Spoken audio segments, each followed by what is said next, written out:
Bien-aimés en Christ, bonjour et bienvenue sur Parole de vie. C'est avec un cœur plein de joie que je vous retrouve encore ce matin sur cette page, pour vous partager cet enseignement biblique issu des textes de ce jour. C'est un enseignement très instructif, très puissant qui nous libère de nos doutes, de nos peurs, de nos hésitations et de nos limites envers Dieu. Bien-aimé, rends grâce à Dieu pour cette parole que tu t'apprêtes à écouter, car avec l'histoire de Anne, tu changeras ta façon de prier, ta façon de communiquer avec et de te confier à Dieu. Prier avec foi, faire confiance à Dieu et libéré par la parole.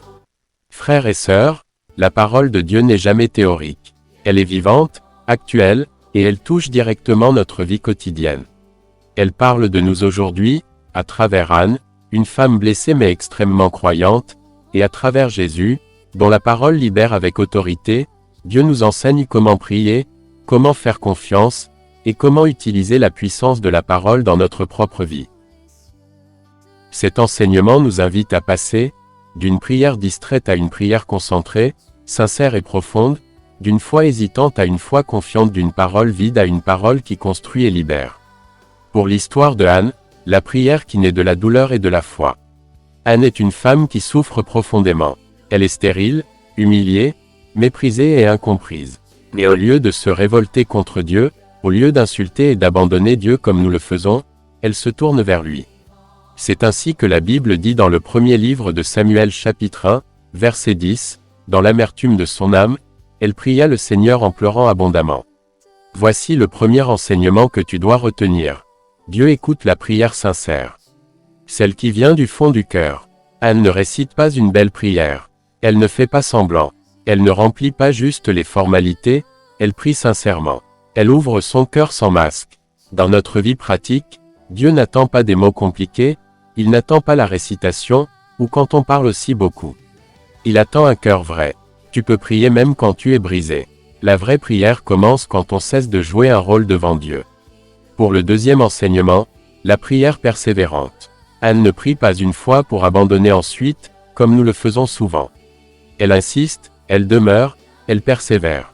Dans notre vie, beaucoup prient une fois et se découragent, abandonnent. Non, il faut persévérer avec foi, en ayant confiance que Dieu va répondre.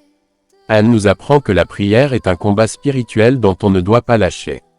Nous devons prier à tout moment et en tout lieu. Nous n'avons pas besoin de faire savoir à notre entourage que nous prions, même une simple méditation du cœur est suffisante. La persévérance est une preuve de foi, elle continua de prier longtemps devant le Seigneur. 1 Samuel chapitre 1, verset 12.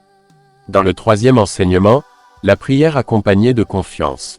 Anne fait un vœu, mais surtout elle fait confiance au Seigneur. Après sa prière, la Bible dit, elle s'en alla, son visage ne fut plus le même. Le miracle n'était pas encore visible, mais la paix était déjà là. Dans notre vie, quand tu fais confiance à Dieu, tu ressens une paix intérieure, une joie intérieure, parce que tu viens de te confier à quelqu'un qui va trouver la solution à ta situation. Ton cœur change avant que ta situation ne change, puisqu'avec ta foi et ta confiance, tu te vois plutôt vivre ce que tu demandes au Seigneur. Comme il a lui-même dit dans sa parole, que tout ce que nous lui demandons, considérons que nous l'avons déjà eu. La foi apporte la paix avant la réponse.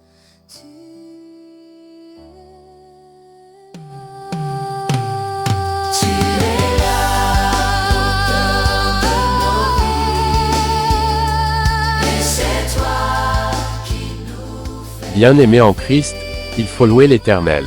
Priez le Seigneur Jésus, celui-là que la parole a autorité et libère. Dans l'Évangile, Jésus entre dans la synagogue et enseigne. Mais ce n'est pas un enseignement ordinaire. Il enseignait avec autorité. Marc chapitre 1, verset 22. Premier enseignement que tu dois retenir. La parole de Jésus n'est pas une opinion. Jésus ne discute pas avec le mal. Il commande, et le mal obéit. Tais-toi et sors de cet homme. Dans notre vie, la parole de Dieu n'est pas décorative. Elle est puissance, vérité, libération. Plus tu la connais, plus elle agit en toi.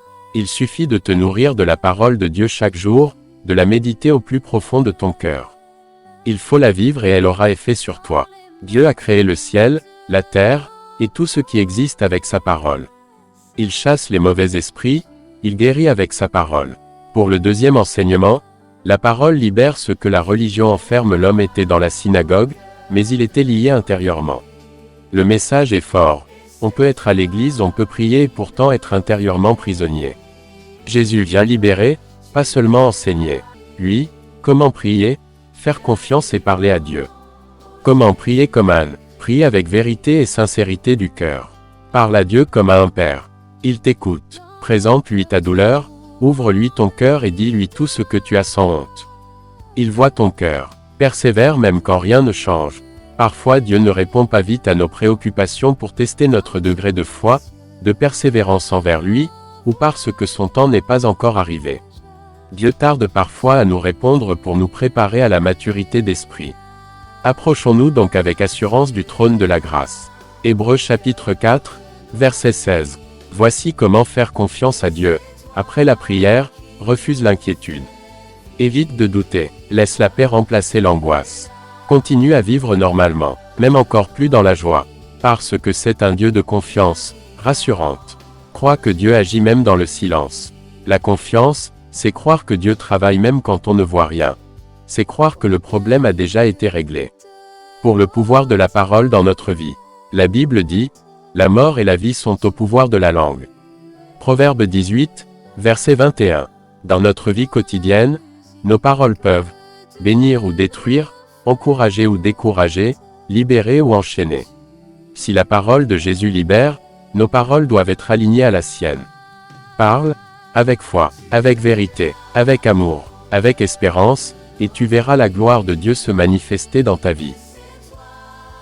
Frères et sœurs, Anne nous apprend à prier avec foi. Jésus nous montre la puissance de la parole aujourd'hui. Dieu nous appelle à prier avec persévérance, faire confiance sans voir, parler avec sagesse et foi. Ta prière n'est pas perdue. Ta confiance n'est pas vaine. Ta parole a un impact. Continue de croire et de faire confiance. Que Dieu transforme notre manière de prier, notre manière de croire, et notre manière de parler. Amen. Et c'est toi qui nous fais vivre, tu es là au cœur de nos vies, bien vivant. Bien-aimés en Christ, voici une prière finale, prière de foi, de confiance et de parole qui libère. Seigneur notre Dieu, Père plein de bonté et de miséricorde, aujourd'hui nous venons devant toi comme Anne est venue au temple, avec nos blessures, nos attentes, nos combats visibles et invisibles. Seigneur, apprends-nous à prier avec un cœur vrai, sans masque, sans peur, sans orgueil. Donne-nous une prière sincère, une prière persévérante, une prière qui s'appuie sur la foi et non sur les circonstances. Quand la réponse tarde, donne-nous la paix d'Anne, celle qui croit avant de voir, celle qui espère même dans le silence, celle qui te fait confiance même quand tout semble fermé. Seigneur Jésus, toi dont la parole a autorité, toi qui commandes et les chaînes tombent, parle encore dans nos vies aujourd'hui. Par ta parole, chasse tout esprit de peur, tout esprit de découragement, tout esprit de doute, tout ce qui nous empêche d'avancer dans la foi. Que ta voix soit plus forte que nos angoisses, plus forte que nos échecs passés, plus forte que les paroles négatives que nous avons entendues ou prononcées sur nous-mêmes. Seigneur, purifie notre bouche, purifie notre langue, purifie nos pensées, afin que nos paroles deviennent des paroles de vie, des paroles de bénédiction, des paroles de guérison et d'espérance. Apprends-nous à parler avec foi, à déclarer ta vérité sur nos situations, à bénir au lieu de maudire, à encourager au lieu de condamner. Que notre prière monte vers toi comme un parfum agréable, et que notre vie devienne un témoignage de ta fidélité et de ta puissance. Nous te confions nos familles, nos projets, nos combats intérieurs, nos attentes les plus profondes. Comme Anne a enfanté par la foi, fais naître dans nos vies ce que tu as promis, au temps parfait que tu as choisi. Nous croyons, Seigneur, que tu écoutes, que tu agis, et que ta parole libère encore aujourd'hui. À toi soit la gloire, la louange et l'honneur, maintenant et pour les siècles des siècles. Amen. Frères et sœurs en Christ, bénissez l'Éternel. Si cet enseignement vous a touché le cœur, alors abonnez-vous à la chaîne si ce n'est pas encore fait. Partagez cette sagesse de Dieu autour de vous, pour changer et récupérer les âmes égarées et continuer ainsi l'œuvre de Dieu. À demain pour une autre parole.